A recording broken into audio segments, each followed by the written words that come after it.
और मैं नहीं मानता हूँ कि भारतीय जनता पार्टी कभी पद की लालसा रख दी है। उसने एक अपना लक्ष्य रखा है कि हम देश की सेवा और अपने हिंदुत्व का जो हमारा एजेंडा है हम उसको आगे लेकर चलेंगे।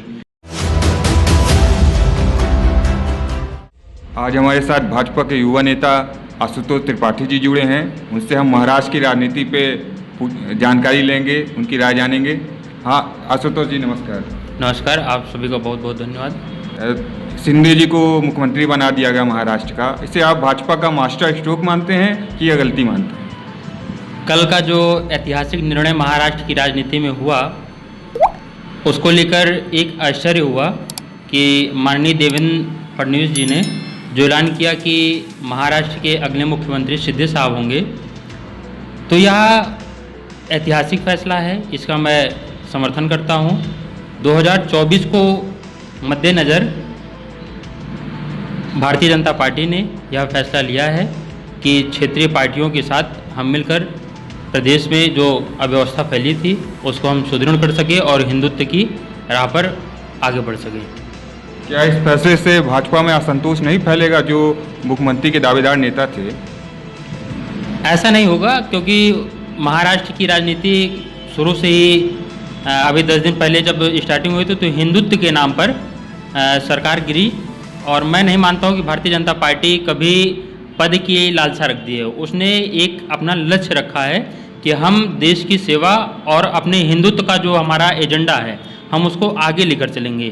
क्योंकि भारतीय जनता पार्टी का कभी भी मुख्यमंत्री या उप मुख्यमंत्री या सरकार में सम्मिलित होने का देवेंद्र फडणवीस ने साफ कह दिया कि मैं सरकार में सम्मिलित नहीं होऊंगा, लेकिन मेरा जो एजेंडा है मैं बाहर से रहकर सरकार का समर्थन करूंगा और हिंदुत्व के एजेंडे को लेकर शिंदे साहब आगे बढ़े, मैं उनका पूर्ण रूप से समर्थन करूंगा।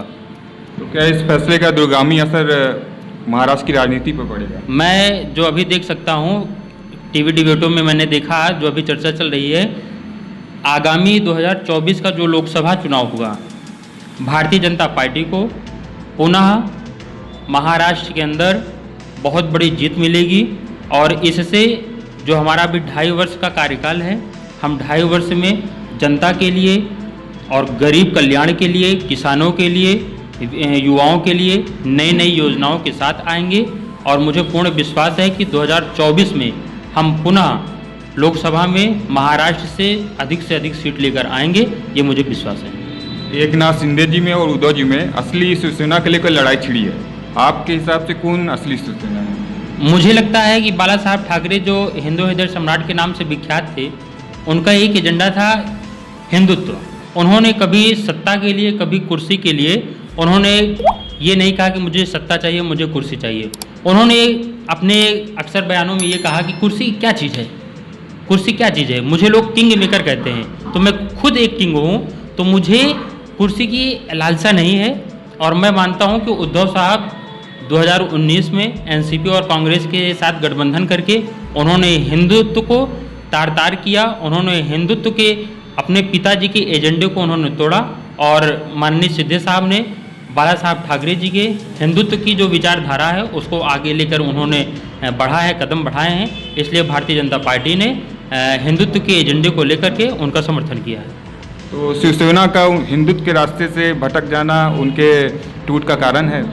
बिल्कुल, उन्होंने एक लक्ष्य जो रखा था, भी भारतीय जनता पार्टी का छोटा और बड़ा भाई का एक जो रिश्ता कहा जाता था पूरे महाराष्ट्र में, 2019 में उन्होंने हिंदुत्व को ताक पे रखते हुए एनसीपी और कांग्रेस से जो बेमेल गठबंधन था उनको उन्होंने बनाया, और ये सभी को जानकारी थी कि ये गठबंधन बहुत दिनों तक नहीं चलने वाला है, क्योंकि हिंदू के लिए उन्होंने जो कार्य किया वह बाला साहब ठाकरे ने किया, वह उद्धव साहब अपने 2.5 वर्ष के कार्यकालों में हिंदुत्व के रास्ते को छोड़ करके रास्ते भटक गए थे।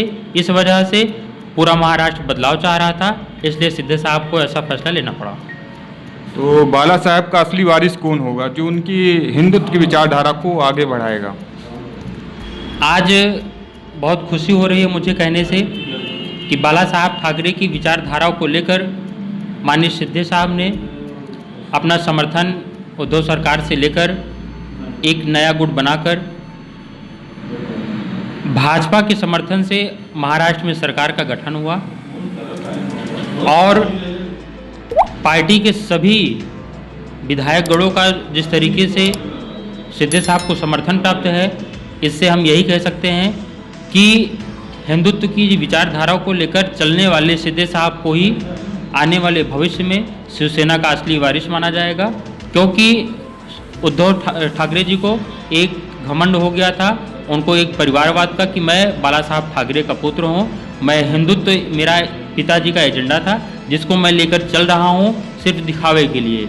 उन्होंने इसको साकार नहीं किया।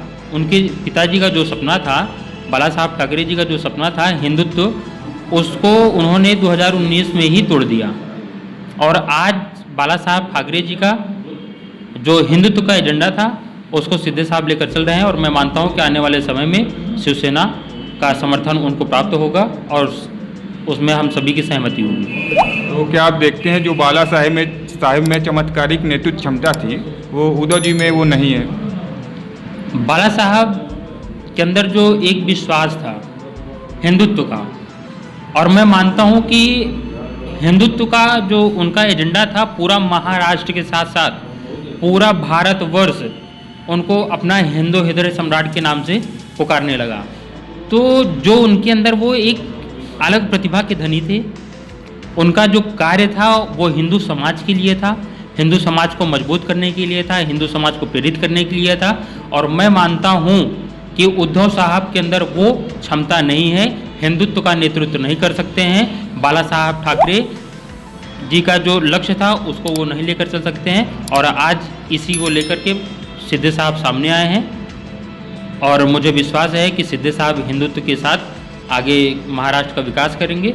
यह शुभकामनाएं हैं। धन्यवाद आशुतोष जी हमारे साथ जुड़ने के लिए। जी बहुत बहुत धन्यवाद आप सभी का। जय श्री राम।